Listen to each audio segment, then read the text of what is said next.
tinggal di Jogja. Video ini akan bercerita tentang kota Yogyakarta, tapi dari angle yang berbeda. Informasi geospasial.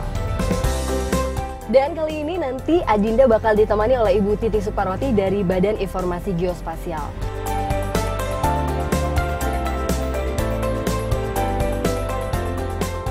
Halo Ibu Titi. Apa kabar Bu? Akhirnya bisa sempat ketemu sama Ibu. Ya, alhamdulillah. Kamu hari ini cantik betul. Ibu juga cantik Ibu. Kok kamu ngajak Ibu ketemu di sini kenapa? Ya, tempat ini indah banget. Selain situs sejarah, pemandangannya juga luar biasa Bu. Lebih seru lagi kalau kita jalan-jalan Bu. Sebenarnya informasi geospasial itu apa sih Bu? Informasi geospasial yang secara sederhana itu adalah menyatakan lokasinya, ukurannya, kemudian bentuk dari rupa bumi ini, bentuk permukaan bumi kita ini. Seperti contoh kita ini ada di sini nih loh. Nah, inilah informasi geospasial, di mana di Ratu Boko. Kita lihat ketinggiannya, lihat. Nah, itu ada ukurannya. Berapa koordinatnya, lintang berapa, bujur berapa. Nah, ini ukurannya. Dan bentuk permukaannya bumi kita lihat aja. Coba dari bawah kita naik ke atas. Nah, ini kan semakin tinggi.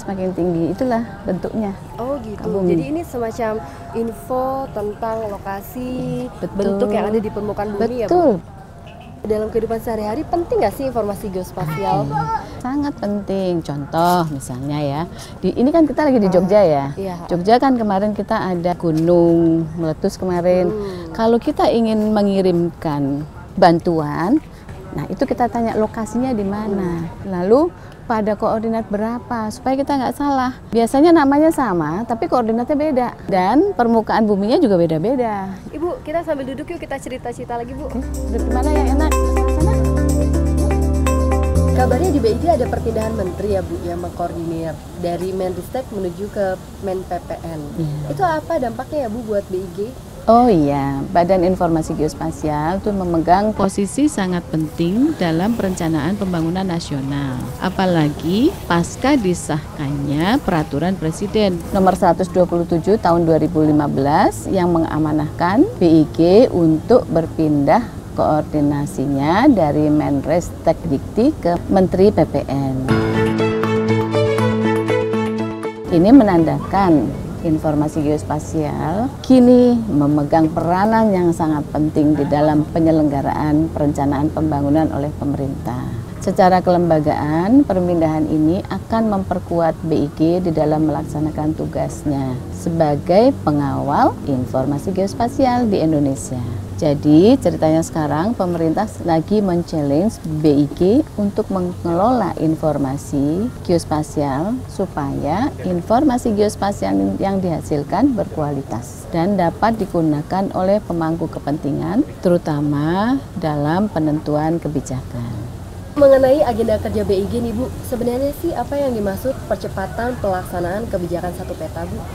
Mbak Dinda, Peraturan Presiden Nomor 9 Tahun 2016 tentang percepatan pelaksanaan kebijakan satu peta pada tingkat ketelitian peta skala 1:50.000 yang mengamanahkan BIG untuk mengambil peran yang lebih. Artinya dalam melaksanakan kebijakan satu peta tersebut adalah salah satu program pemerintah kita yang saat ini.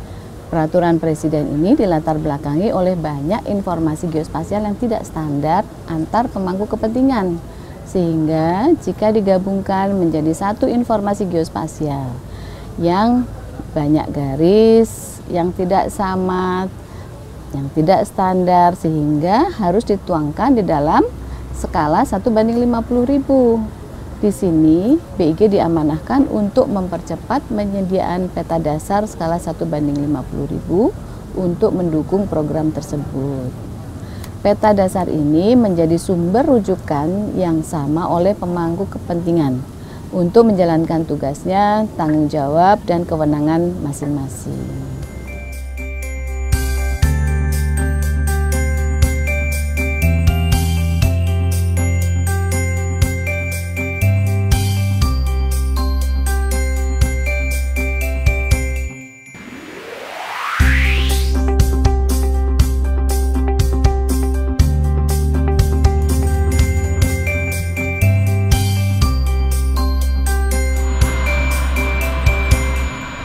Nah, sekarang kita akan membahas insentif bidang informasi geospasial ya, Bu. Dan sekarang kita sedang perjalanan menuju ke Parangtritis Geomaritim Science Park. Iya kan, Bu? Iya betul.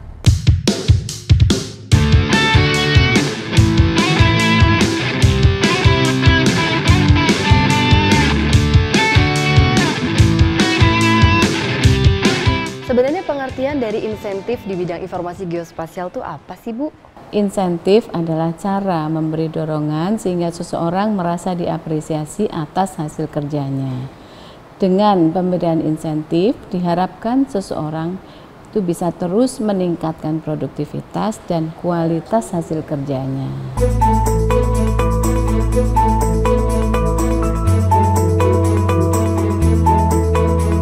Dalam konteks informasi geospasial, insentif diberikan untuk pembangun, pengembang, bahkan pengguna perangkat lunak pengolah data spasial dan informasi geospasial yang informasinya bersifat bebas dan terbuka.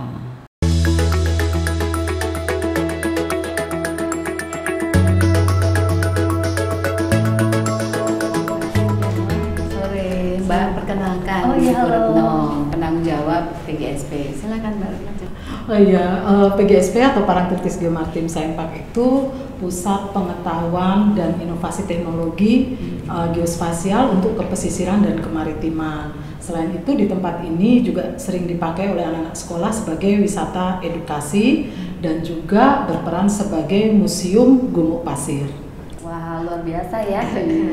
Hari ini tugas apa Bu Retno? Ada tugas Hari apa? ini ada kunjungan dari anak-anak sekolah dasar Bungkus, Bu. Jadi saya mau menemani mereka. Baik, silakan. Ya, baik. Terima kasih, Bu. Silakan dilanjutkan. Oh, ya. Melanjutkan obrolan yang tadi nih, Bu. Bagaimana sih untuk insentif di bidang informasi geospasial ini bisa dipahami oleh banyak kalangan, Bu? Ya, sederhananya kalau Mbak Dinda memakai software pengolah data dan informasi geospasial yang open source, Mbak bisa diberikan insentif. Latar belakang keluarnya pengaturan ini adalah pemerintah menyadari bahwa software pengolah data dan informasi geospasial yang berkualitas dan relatif mahal. Akibatnya software ini hanya dimanfaatkan oleh kalangan terbatas. Akibatnya, sumber daya untuk menyelenggarakan informasi geospasial menjadi terbatas. Ini akan menyulitkan kami. Nah, untuk mengatasi hal tersebut, pemerintah mendorong penggunaan open source software. Tentu saja harus berkualitas dan mudah dipakai. Pengaturan ini dapat dilihat di dalam Undang-Undang Nomor 4 Tahun 2011 dan Peraturan Pemerintah Nomor 9 Tahun 2014.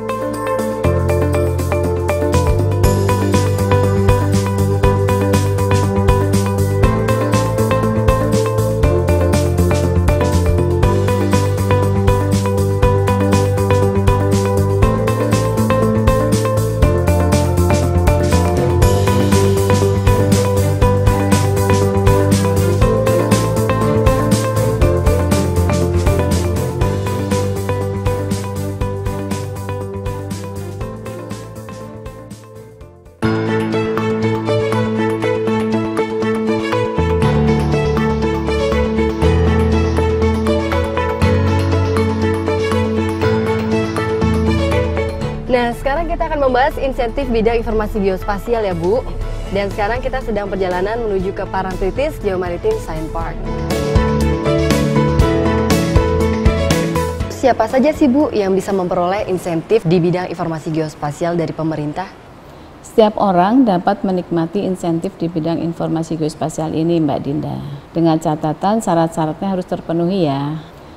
Syarat yang paling utama adalah harus dapat membuktikan telah membuat, membangun, mengembangkan, dan menggunakan perangkat lunak pengolah data dan informasi geospasial.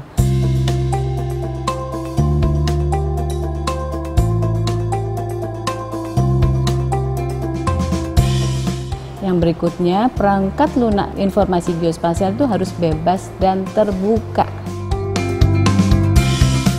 Siapapun yang merasa telah memenuhi persyaratan tersebut dapat mengusulkan dirinya ke pemerintah untuk diberikan insentif. Setiap orang di sini bukan hanya perorangan loh, kelompok orang atau badan usaha juga dapat insentif. Lalu bentuk-bentuk insentif di bidang informasi geospasial itu apa saja sih, Bu? Bentuk insentif di bidang informasi geospasial dapat dilihat di PP nomor 9 tahun 2014 dalam bentuk penghargaan berupa piagam dan sertifikat. Kemudian penilaian khusus dalam proses pengadaan barang dan jasa. Ini sangat menarik sekali. Jika mendapat insentif ini, siapapun yang ikut di proses pengadaan barang dan jasa akan mendapat nilai tambah dalam proses penilaiannya. Yang berikutnya, pemberian kegiatan peningkatan sumber daya manusia, yaitu diikutkan dalam berbagai seminar atau lokakarya di bidang informasi geospasial yang diselenggarakan oleh pemerintah.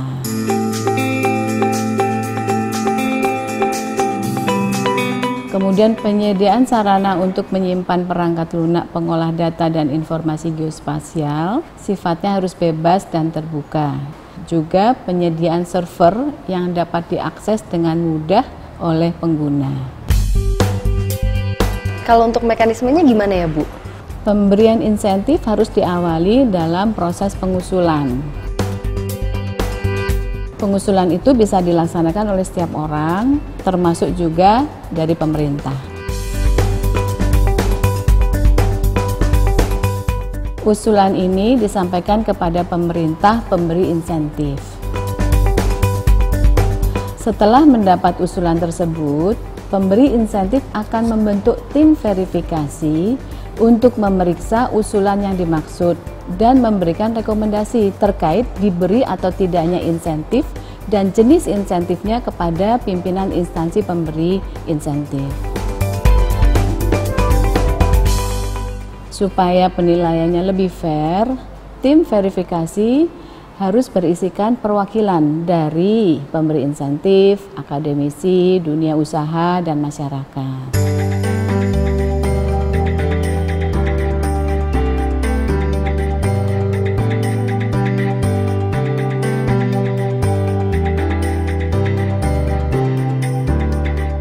Pertanyaan terakhir nih, Bu.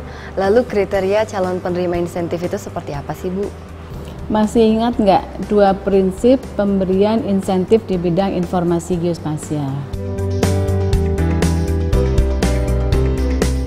Nah, tentu perlu ada pendetilan untuk pembuktian dua prinsip tersebut terpenuhi.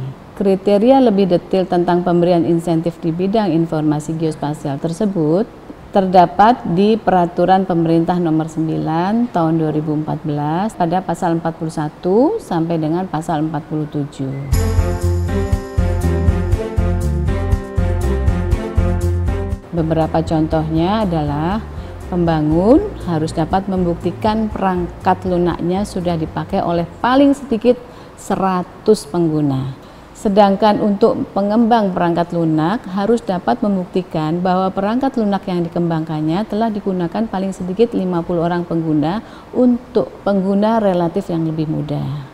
Asal sudah menggunakan perangkat lunak yang bebas dan terbuka, paling singkat 1 tahun, dan sudah terdapat produk informasi geospasial yang dihasilkan dari perangkat lunak tersebut. Maka ada kemungkinan dia bisa diberikan insentif. Tentunya yang saya jelaskan adalah beberapa kriteria yang ada. Selengkapnya monggo dibaca peraturan pemerintahnya. Mbak Dinda, Iya, tadi Ibu. saya sudah menjelaskan tentang insentif. Sekarang saya mau rapat dulu. Oh iya, Ibu, nanti kita akan ketemu lagi setelah rapat. Saya pergi dulu ya rapat ya. Iya, Ibu. Oke, yuk. Iya. Halo.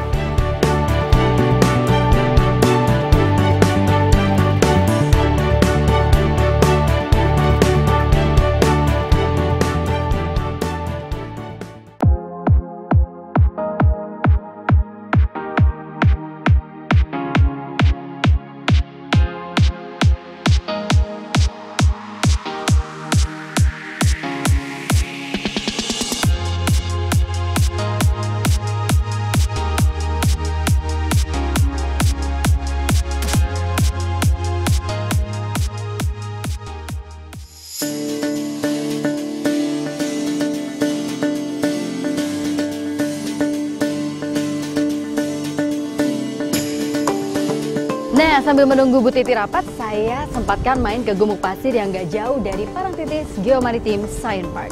Gumuk Pasir ini seru banget, keren banget, karena ini adalah fenomena alam yang terbentuk selama ribuan tahun. Dan ini adalah satu-satunya di Asia Tenggara. Wow!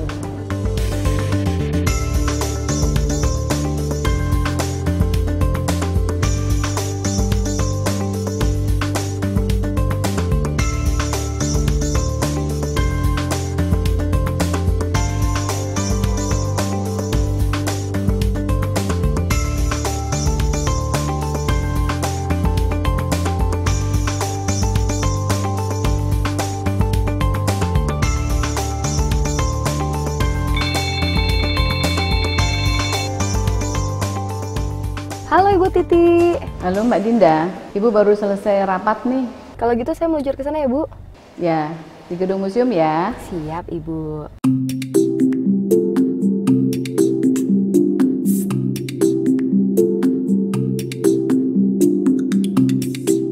Sekarang kita mau ngobrolin sanksi administratif di bidang informasi geospasial.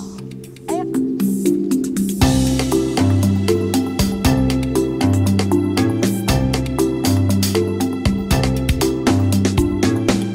Ibu Titi, apa sih pengertian sanksi administratif di bidang informasi geospasial? Sanksi administratif sebenarnya adalah menitik beratkan pada perbuatan, bukan kepada orangnya. Jadi lebih ke arah corrective action.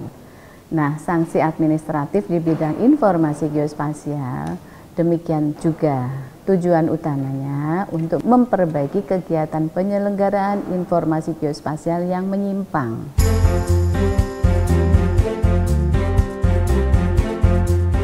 Terus mengapa harus ada sanksi administratif ya Bu?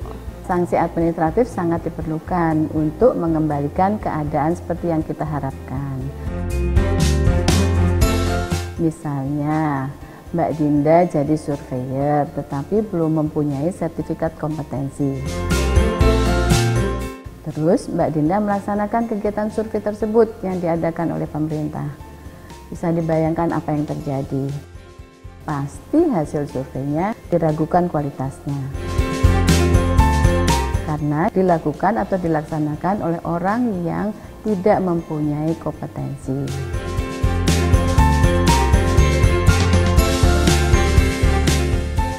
Disinilah sanksi kompetensi administrasi berperan.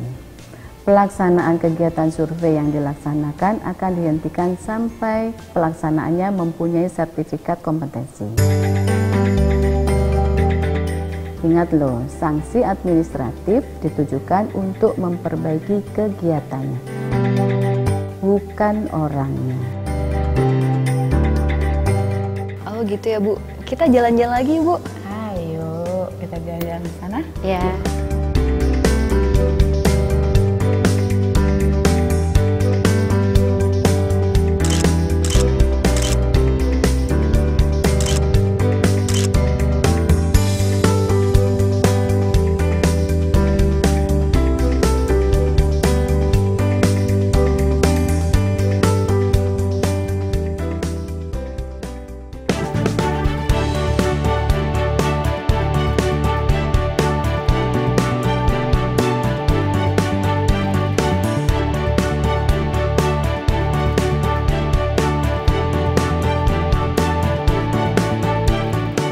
Perbuatan apa saja Bu yang dapat dikenakan sanksi administratif di bidang informasi geospasial? Di dalam Undang-Undang Nomor 4 Tahun 2011 tentang Informasi Geospasial dan Peraturan Pemerintah Nomor 9 Tahun 2014 tentang pelaksanaan Undang-Undang Nomor 4 2011 tadi, apabila dilanggar akan dikenakan sanksi. Sanksinya sanksi administratif. Secara lengkap Mbak Dinda bisa melihat di dalam pasal 118 PP 9 nomor 2014. Tetapi ada yang menarik loh sanksinya. Apa Bu yang menarik Bu? Selain masalah kewajiban pelaksanaan IG untuk memiliki sertifikat kompetensi, di dalam Undang-Undang Nomor 4 Tahun 2011 diatur tentang kewajiban penyelenggara informasi geospasial untuk menyampaikan metadata dan riwayat data. Nah, apabila penyelenggara informasi geospasial tidak melaksanakan hal tersebut, maka akan dikenakan sanksi administratif. Pengaturan ini sangat menarik karena membuktikan bahwa pemerintah sangat concern dengan kualitas informasi geospasial yang dihasilkan. Pengguna juga akan sangat diuntungkan dengan peraturan ini, karena informasi geospasial yang digunakan menjadi sangat lengkap dan dapat digunakan untuk segala kebutuhan. Prosedurnya sendiri gimana ini Bu saat sanksi administratif itu dijatuhkan? Yang patut digarisbawahi, pelaksanaan sanksi administratif dilaksanakan secara berjenjang. Jenis sanksi administratif sendiri terdiri dari peringatan tertulis, penghentian sementara sebagian atau seluruh kegiatan. Yang berikutnya adalah denda administratif atau pencabutan izin. Nah, setiap pengenaan sanksi administratif harus melalui tahapan peringatan tertulis lebih dahulu. Apabila peringatan tertulis tidak diindahkan sampai dengan batas waktu yang telah ditentukan, maka akan dikenakan sanksi administratif lainnya sesuai dengan tingkatan pelanggarannya.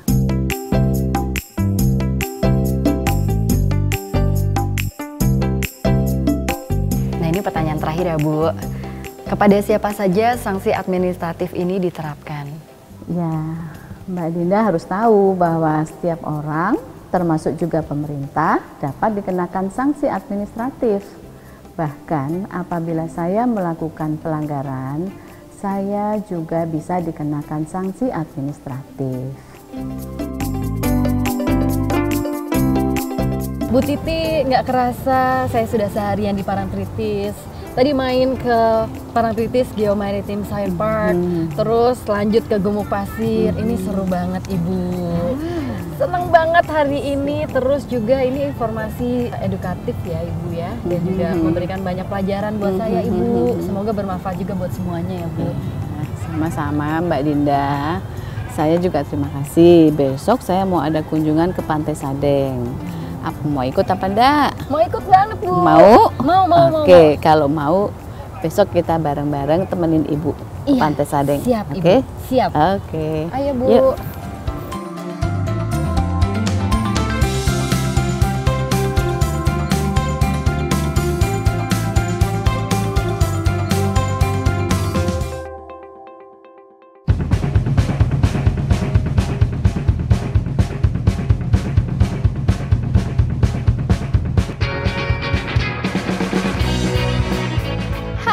Saya sekarang lagi ada di Pantai Sadeng. Sadeng ini adalah salah satu pelabuhan besar dan cukup modern yang ada di Provinsi Daerah Istimewa Yogyakarta. Nanti kita akan ngobrolin sanksi pidana di bidang informasi geospasial.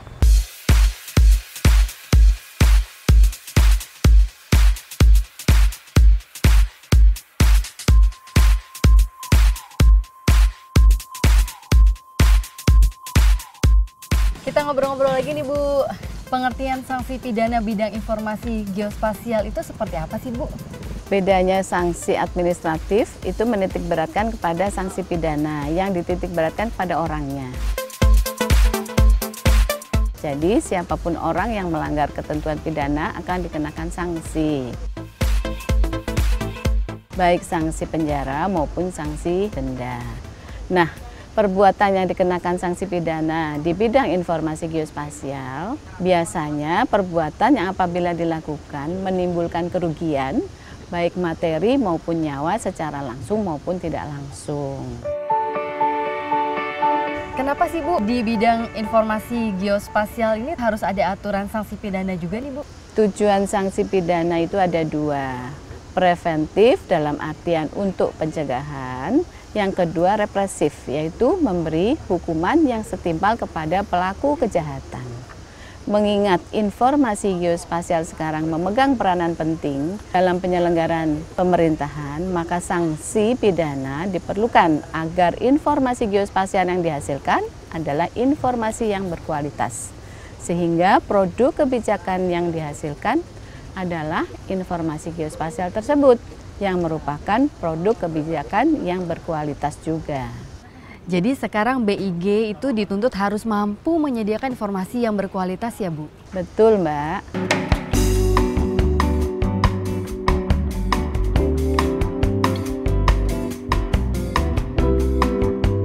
Ini apa ya Bu? Ini stasiun pasang surut yang dimiliki oleh Badan Informasi Geospasial. Oh iya. Pak, halo Bapak. Ya, siang Bu. Halo. Pak Dwi, ini tempat apa ya? Oh ini Mbak, ini stasiun pasang surut Mbak dari BIG. Ini fungsinya buat apa Pak? Yang pertama untuk mengetahui tinggi rendahnya pasang surut air laut. Yang kedua untuk mengetahui terjadinya tsunami. Dan data-data ini langsung dikirim langsung di BIG. Oh, efektif banget berarti ya Pak. Kalau ya. misalnya tiba-tiba nanti ada tsunami, datanya sudah terkirim ke BIG dan bisa terdeteksi ya Pak? Iya, iya.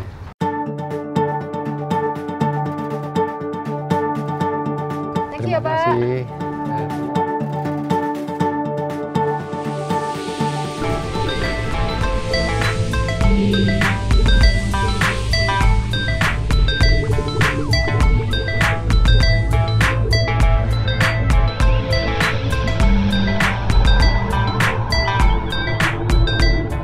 Ibu, ini seru banget.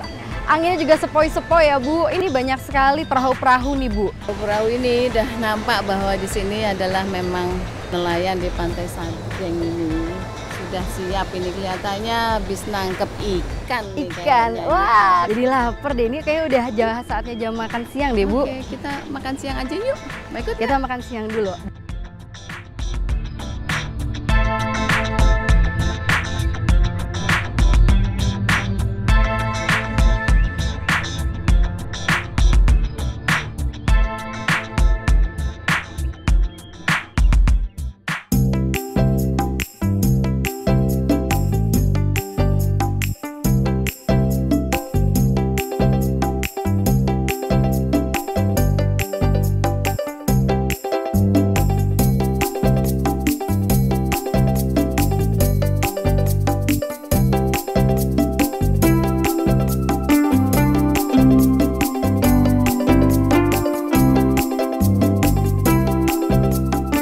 Melanjutkan obrolan sebelumnya nih Bu, perbuatan apa saja sih yang bisa dikenakan sanksi pidana di bidang geospasial nih Bu?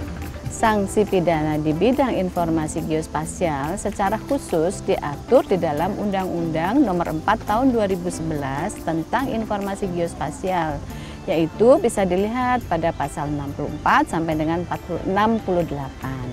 Salah satu perbuatan yang dapat dikenakan sanksi pidana adalah apabila setiap orang merusak, menghilangkan, mengambil, memindahkan, atau mengubah tanda fisik yang merupakan bagian dari jaring kontrol dan instrumen survei yang sedang digunakan. Nah, contohnya yang paling konkret kita lihat sekarang adalah yang warna oranye sedikit ada pintu biru, ya. Stasiun pasang surut ini adalah salah satu instrumen survei yang harus dijaga.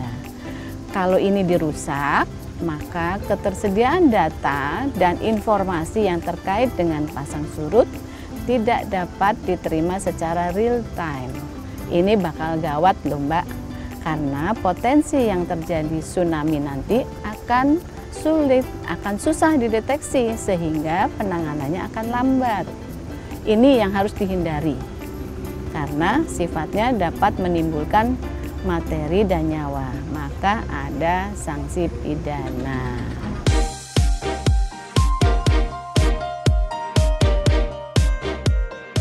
Lalu bagaimana sih Bu prosedur sanksi pidana di bidang informasi geospasial ini diterapkan Bu? Pelaksanaan ketentuan pidana ini dilaksanakan sesuai dengan ketentuan peraturan perundang-undangan seperti KUHP. Di sini kita bisa melibatkan pihak penegak hukum seperti polisi, jaksa, dan hakim. Namun tentu kita bisa berharap bahwa ketentuan pidana ini tidak sampai digunakan. Oleh karena itu, kami terus melaksanakan sosialisasi kepada pihak-pihak terkait agar tidak terkena ketentuan pidana ini. Terus kepada siapa sih Bu sanksi pidana bidang informasi geospasial ini ditujukan Bu? Sanksi pidana ini diperuntukkan kepada setiap orang tanpa terkecuali, termasuk juga unsur dari pemerintah.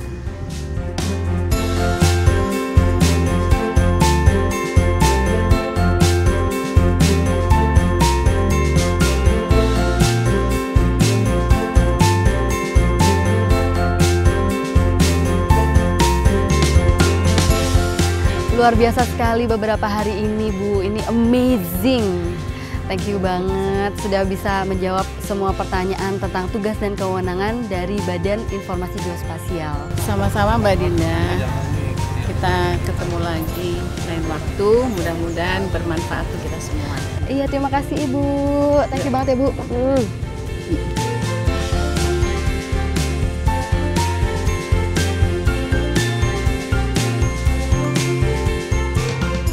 Kini saatnya saya harus balik ke rutinitas. Banyak tempat-tempat yang luar biasa saya kunjungi bareng sama Bu Titik Suparwati dari Badan Informasi Geospasial. Sampai ketemu di perjalanan saya berikutnya. Dadah!